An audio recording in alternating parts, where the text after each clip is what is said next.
That's a social retail story that I would want to learn about. That's a powerful story. crazy. That's abnormal. Can I give you the normal Holy numbers? Because I want you to have some realistic numbers. Okay, so here's the goal. Wow. Okay. Yeah. Okay, 10-3, 10-3, 10-3, 10-3, 10-3 is the way I teach it down the line, but can I give you the overall strategy? Is everyone with me? Okay. Yes. Here's the way I think about it. In a normal network marketing company, if you have 100 people on the team, 100 people on your team, in a normal network marketing company, do you know how much volume you're going to have? You're going to have somewhere between 10 to 20,000 of volume, depending on how much product they're ordering. I guess that wouldn't be dollars, it'd be volume. But the point I'm saying is, they order $100 of the company's products, $200, you'll have between 10 to 20,000 in volume. Everyone with me? Okay. In Modere, if you have 100 people on a team, so you have 100 social marketers. Do you know what the average volume is? 100,000. Yep. This isn't even fair, like what we're doing versus everybody else. You can do so much more rapidly here. The average elite has 100 people, 100 active social marketers on the team. The average elite, as you guys know, is 100,000 in volume. That's E1, right? 100,000 in volume. Now, obviously, I have the structure, I get all that, but I'm just saying volume. 100. So on the hike today, I had a couple people who were like, "Hey, I want to make an elite run," and I said, "Cool." I just was like, "How many are on your team?" They said, "Where's Di?" Really need that. Di, sister. She and I were the last ones off the mountain today. I mean, first of all, she's down 30 pounds.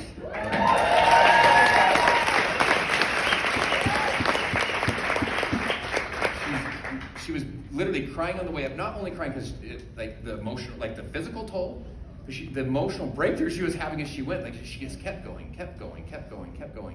And we came down, and we're just kind of jamming. Her volume 2 months ago was 70. Last month was 58, right? I hope that's okay. I'm saying it loud, but that's right. Ebbs and flows is part of business. No one grows to the moon. It's part of business. Tesla ebbs and flows. Microsoft ebbs and flows. Apple ebbs and flows. Jacqueline, you're an ebb and flow. It's part of the game. Okay. So I said, "How many are on your team?" She said 65. She has 65 social marketers. Okay, so I'm going to use, so you can do your own math in your brain, but I'm going to use Di as my example. So, okay, what do we need to do first of all? She needs how many more people? She needs 35 more social marketers. Can I give you just a really quick little mantra that you can start with? Each one, reach one. Each one, reach one, expect to double. Each one, reach one. Each one, reach one. Quick question, who's the each ones on your team? Everybody's in each one. You're in each one. Guess how many your each ones need to reach? One. Not 50, one. If each one of hers reach one, she won't get 35, she'll get 65. You with me? Yeah. What if you go home and it's like, "Okay, we're back, each one reach one for the next 30 days. That's our goal. Each one reach one. If you do it, you're gonna get celebrated on our weekly or our monthly call, or whatever. You follow what I'm saying? Just simple stuff, right? Point though is a little bit of focus. She's gonna focus her intention on, let's build out the base a little bit. The base that she had when she had 17 that did 100,000, that means she has huge pods. Everyone following the math here? That's a lot of weight on 17. So in other words, many hands create light work. So this is a little bit more realistic to try and get to 100. So that'd be my first goal right there. Okay, second goal would be when I have 100 social marketers, what I really have is 100 what? To get 100,000 in volume. 100 social marketers to equal 100,000 is what? 100 silvers. Good. It's 100 silvers. 10, 3, 10. What does 10 equal? On the 10, 3? Silver. That's if the average is 100 points. The average is actually higher than 100 points. So you might not even need a 10 to get to the 100 or to the 1,000 customer points, right? But we need 100 silvers. Another way to think about it is you need 50 golds. Or another way to think about it is you need 33 platinums. You guys following the math? This to me is more realistic. Like it's not so much weight on just a few people to lift all the heavy weight. Okay. Next quick thing. Oh my gosh, I'm gonna go fast through this. I'm gonna go really quick, but I hope this is helpful. It's what I call GR2P. I'm gonna teach this super fast. First thing, is what's your goal? I would get in with your team and lay out a goal. What's the goal for the team? So we say, okay, what's your goal? Remember, what motivates her is what? How do I find out what motivates her? Find out what already motivates her, help her to get it. What are you looking to accomplish? What's your goal? She goes, my goal is, silver team leader. Awesome. Lay out hers. What's your goal? Good. My goal is director 1, platinum. Got it. What's your goal? Go down through the team. You start working down. You're mining down through the team. See them not as they are, but as they can become. Say it to them. Hey, schedule some time. What's your goal? What are you looking to accomplish? What's your goal? How can I help you? How can I serve you? The greatest among you is the servant. You're down there on the 5th, 6th, 7th level, helping people with set some goals. Wow, pretty good leader, right? So you say, what's your goal? Then you translate. Write this word, translate. You translate the goal into a reward. People are not motivated by goals. They're motivated by the reward for achieving the goal. So it's actually not the goal that they're chasing. It's the reward. You with me? Mm-hmm. So you say, okay, listen, silver team leader. Okay, silver, if you have 1,000 CV, that's $200 there, plus a $75 shopping credit. You're gonna get your team leader bonus, which is another $100. Like you start laying out dude, you're gonna make some dollars. Like you're gonna make a couple, $100. Plus you're gonna get recognition on the team. Like share with her the rewards. Have her translate the rewards into you can take your family to dinner. You can take your husband to you guys can go on a date. You can take the kids to ice cream. Enlist the kids in it. Where the kids are like, Mom, yes, honey. Mom, how many customers do you have? We need 7 for ice cream. Mom, where you at? You're coming 3. Mom, make some calls, Mom. Let's do this thing. Have you guys ever had that happen? The kids are all enlisted in the business. So great leaders translate into a reward. Next is progress. Okay, so if we're gonna meet for dinner in your city, what I would say to you, I call you and I say, listen, can't wait to meet with you and your spouse or me and my wife for dinner. There's one problem, I'm lost. You're gonna ask me a question, 3 words. Do you wanna know what the question is? Where are you? Why? You can't guide someone in until you know where they're at. So I'd start laying out, where's my team at? Goal, progress. So Diane, today, how many social marketers are on your team? These are the questions I'd ask. What was your volume last month? How many social marketers are on your team? I'm just trying to get an idea. Where are we at? Where are we at for the run? See if you guys can follow me through on this. If 100 social marketers, what equals 100,000? 100 equals silver. By the way, for compliance, asterisks, these are results may vary for every person and all that kind of stuff. Okay, so here's the deal. If 100 silvers equals 100,000. 50 social marketers that are silvers would equal what rank? Gold. D3. 50 would be 50,000. 25 social marketers that are silvers would equal what rank? D2. 12. That's how I think about it. I think about it in silvers. Does it make sense? So don't be the person that says, I've got 4 people on my team, I'm going elite this month. It's like, she did it with 17, and that's unbelievable. That's a social retail story, but that's just too much heavy lifting for 4 people. Let's start building both sides of the plan a little bit here. Let's lay out a little bit of a plan. Okay, where are you? Where are you? Where are you? And then lastly is plan. Progress is where are you? Where are you at right now? Where did you end last month? Let's look at your reports. Let's get in there. How many customers do you have? How many social marketers? What's your volume? How many people are on your team? How many on your team would be willing to actually work with us and do a run, do a rally? Because everyone noticed you have 12 on the team and only 2 are doing anything. The other 10, So the other 10, maybe we can get even an order out of them. Maybe they'd rally with us just a little bit, but the other 2 would run hard. Okay, cool. Okay. Lastly is write this question down. On laying out the plan, if I had to do it, what would I do? If I had to. If I had to do it, what would I do? This is the question I ask. If I had to do it, what would I do? If I had to. Not if I hope to, want to. You raise necessity to I have to do this. Okay, quick question. If Ozma called your team, you lay out your plan, you have a goal, and Ozma called you on Monday and says, hey, look, here's the deal. Check this out. Look at your goal. You look at your goal, okay? If you hit the goal, Modare's not only going to pay you the commissions and the recognition for that goal, maybe it's your goal silver team leader, maybe it's bronze, senior consultant, whatever your goal is, but they're going to give you a $5 million cash bonus per person who hits the goal. How many of you are like, get out of mama's way, I'm going to hit the goal. Why? Because you raised necessity. All of a sudden it's like, I'm in it, dude, I'm freaking figuring this thing out. Honey, hold the kids, here we go, let's do this thing. You know what I'm saying? Did you guys see that? All of a sudden you raise necessity, the reward became high enough, and you're like, I'm in. So if I had to do it, what would I do? Get resourceful on this. You can do referral, all this stuff, referral rallies, and start rallying the team. And like, let's go, guys. Cast a vision. We're going elite in 3 months. Month 1, we got to have this. Month 2, we got to have this. Month 3, we have this. If we had to do what we do, if we had to do what we do, lay out a plan. Is that helpful at all? Can I end with a quick story? Oh my gosh. Can I end with a quick story? It's a story that many of you guys have actually heard. The problem is you haven't heard the true story. So I'm here to set the record straight. It's a story called David and Goliath. Do you guys remember that story when we were little kids? Now, what was the story we were told when we were little kids? Do you guys remember? The story was, there was this big, huge giant, and there's this little guy named David. But don't worry, everyone's scared of Goliath, but not David, because he had faith. And when all of the Israelites ran away, David's like, wait, where are all of you going? Who is this uncircumcised Philistine? And we didn't even know what that meant when we were little kids. By the way, you can talk to Craig about what it means for those that still don't know, okay? Can I tell you the true story that happened? So David didn't show up to the battle because he was so brave. The scriptures say that all Israel was arrayed for battle. This was an epic moment.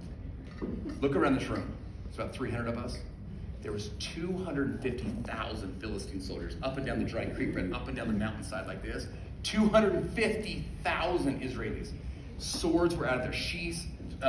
Spears were sharpened. Flags flying. This was like an epic moment in history. And David comes up to give some bread to his brothers. They were soldiers. He was just this like sheepherder kid, you know. So he walks up. He wasn't so brave. He was there to watch. He was a spectator. And Goliath appeared. Now, my friends, Goliath wasn't just some big guy.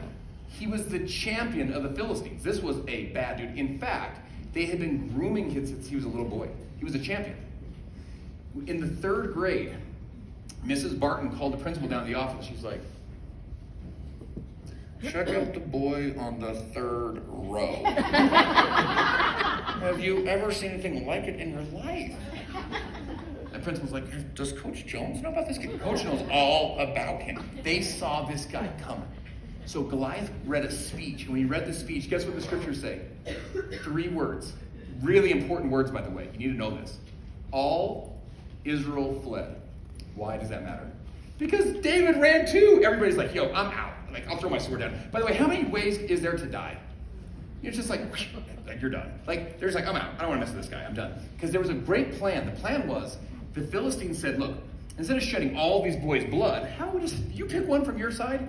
We'll pick one from our side. But they knew who they had, so they just knew they were going to win no matter what. So there's like, how do we have a truce? Except whoever loses, you'll be a servant to them. You'll be their slaves. Like, we got freaking Goliath over here. Let him read the speech. So he reads the speech, everyone disappears. That night, David overhears a really interesting conversation. Here's this conversation where 2 of the guards are by the campfire. The one guard says, have you heard the reward for the man that kills Goliath? And the guy goes, yeah, I've heard. He'll become a prince. He'll own land. He'll ride on a horse. He'll never pay taxes. As long as there's a king on the throne of Israel, he'll never pay taxes, and he will marry the princess. And all of a sudden David goes, what? Who is this uncircumcised Philistine? It wasn't the goal of Goliath that turned David on. It was the reward of the princess that turned David on. And he needed someone to translate a dream of his into a reward. I get to marry the princess. I can ride on a horse. I can own land. He was like, yo, I'm in. Let's do this thing. Lesson number 1. To be the one, you need to have a dream. When David would be on the sheep, watching his father's sheep, he would be a dreamer and thinking of like, one day I'm going to be a king. Like, I'm going to be a prince. I'm going to be a king. I'm going to do something with my life. I'm not just going to live and breathe and die. He was going to be somebody. I hope you have big dreams for your life, big goals for your life. You can't be the one on accident. No one looks up and says it was her. She did nothing with her life. She was the dreamer. She broke the generational change. It was her. So, you want to know what's so interesting? David went around the campfire, and he started asking people, hey, real quick, I'm sorry to bother you. Tell me more about the princess. Does she like wear perfume? And what's her name? I want to kind of get used to saying her name so when I meet her, it's kind of cool. Guess what most of us would have done? Would have gone around the campfire saying this. Okay, real quick. How tall is Goliath again? And by the way, how far can he throw the spear? And need to watch out just in case he throws it. And how long is his sword again? We would be more focused on the drama than the dream. People build these networks. It's the strangest thing I've ever seen. They just focus so much on the drama. Harold is mean to me. I'm like, Barbara, stop, please, not this again. Like, they can't get along in the team. Focus on the dream, not the drama. You with me? Yes. Okay, so check this out. David's brother Eliab heard David talking to the soldiers. So what's her name? Okay, got it. And where is she? Does she bathe in perfume or just spray it on? Like, what does it feel like to ride on a horse? What is this like? So he's asking all these guards these questions, and the guards don't know who he is. He's just some kid. They don't know. Maybe he knows karate or something. Maybe he could actually win. Who knows? I don't know who this kid is. So Eliab overhears this, his older brother, who's a real soldier. Guess what Eliab did? He was mad. He goes, where's the sheep that Dad gave you to watch, kid? You think you're going to slay a giant? Get out of here. Go watch the sheep. He tried to embarrass David in front of the guards. Has anyone ever tried to shoot down your dreams? Do you know what's happened to every dreamer in the history of humanity? When I travel in Asia, they say that the nail that sticks up shall be hammered down. In Australia, they say that the tall poppy flower will be sliced down. The one that tries to grow up past the other ones. Back east in Boston, guess what they say about the crabs in the bucket? The one that tries to crawl out will be what? Pull down. My friends, you go for this. You go to try and be the one. You will be hammered, sliced, and pulled down. It's part of humanity. Guess what David did? It's a good lesson for all of us. Write this in your notes. He turned from him to another. Do you know what it means? Find someone that will lead you. Find someone else. You know what I'm saying? Like, find someone else who's like, listen, you got what it takes. I see you not as you are, but as you could become. I'm speaking life into your future. I'm creating your future with your future, not your past. He turned from him to another, and he found someone else that would believe in his dream. Now, I can't tell you a story about David and Goliath and not tell you who won. David won. I hate to give the end of the story, but David won. Okay, can I share this with you? Pretty interesting scenario. David comes walking with King Saul, the princess. They got big flags, like a ship, so you can see him coming from all the way far off. Goliath sees him. Guess what Goliath said? He was so mad because this was his moment in history. This was this big battle. It was his moment to shine in history. And so he's like, they're sending me a boy. Like, the annals of history are going to say, Philistines and Israelis fought. They all picked one guy. Goliath fought a boy and won. It's like, no wonder he won. He fought a little kid. Like, gosh dang it. This is my moment. I'm going to be a conqueror, and I beat a kid. It's going to be an asterisk next to my championship forever. Like, this sucks. So guess what Goliath said? He goes, am I a dog? You would send a boy to fight against me? Give me a man. He goes, it's going to be what it's going to be, son. He goes, I'm going to tear your head off. It's easy to talk about dreams when you're here. You're like, I'm a dreamer. I am going elite 1 in 90 days. Okay? And then you go home and it's like, I'm going to rip your head off. You're like, you know, I'm good. I'm going to let someone else take on this giant. I'm good. You guys ever had that happen? Kind of slink back a little bit? So what did David do? He said some of the most powerful words. Not only words of faith and of courage, but like words of like patriotism for his country. Because his whole country is going to be slaves to these guys. So guess what he says? He looks at this giant like this. Points at him and says, thou comest to me with a sword and a spear and a shield. But I come to you in the name of the Lord of hosts, the God of the armies of Israel, whom thou hast defied. Woo! And then David looked, and he saw 250,000 Philistine soldiers up and down the creek bed like this. And he saw the giant, the legend, the living legend, staring him in the face. He says, "This day the Lord will deliver thee into my hands, and I will smite thee, and I will take thine head from thee. And I will deliver the carcasses of the host of the Philistines this day to the fowls of the air and the wild beasts of the earth, that all the earth may know that there is a God in Israel. And all this assembly shall know that the Lord saveth not with sword and spear, for the battle is the Lord's, and he shall deliver thee into my hands." Now, David had a lot of faith. Because he says, "I'm going to cut your head off." And then he's like, "Wait a second, hold on." He pulls out a slingshot. Now, remember, 250,000 people. So we get 300. Imagine if you had to do the latrines for 250,000 people. Or you had to do the food. So they're like talking back like, "So what's going on? So what's going on? What's going on? What's going on?" "I don't know. I'm just looking. Anything happened yet?" They're out there like this. So there's kind of both sides. Goliath is covered in armor. David gets a rock and flings it. It happens to hit Goliath in the one spot. He doesn't have any armor. Right there in the forehead. He falls. Philistines are silent. Israelis are like, "What's going on?" I think he's down. Is he down? What's going on? What's the deal? "I don't know. Hold on. 1 second. Just watch it. Is it a trick? Is it real? Is he dead? Is he tricking? Is he joking?" They didn't know if David was going to kind of walk up and be like, "Ah, gotcha! You thought I was dead? No!" So Goliath lay there. Everyone's silent. David walks over. Guess what the scriptures say? He climbed up on him. How big is this guy? Pulls out the sword, tries not to cut off his own arm. Whoop! Slices his head off. When his head was severed, that's when they knew he was dead. That's a pretty good way to figure it out. All of the Israelites see this, and one at a time, "He's dead, he's dead, he's dead." Ah! They all, with their swords and their spears and their shields, they attack because one boy didn't want to show up as a shepherd. He wanted to show up as a king. You clap. Okay.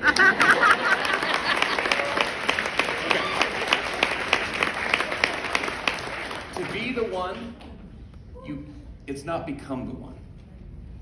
It's be it today. Years ago, there was a young kid that lived in Wichita, Kansas. Single mom's raising him. He's in high school.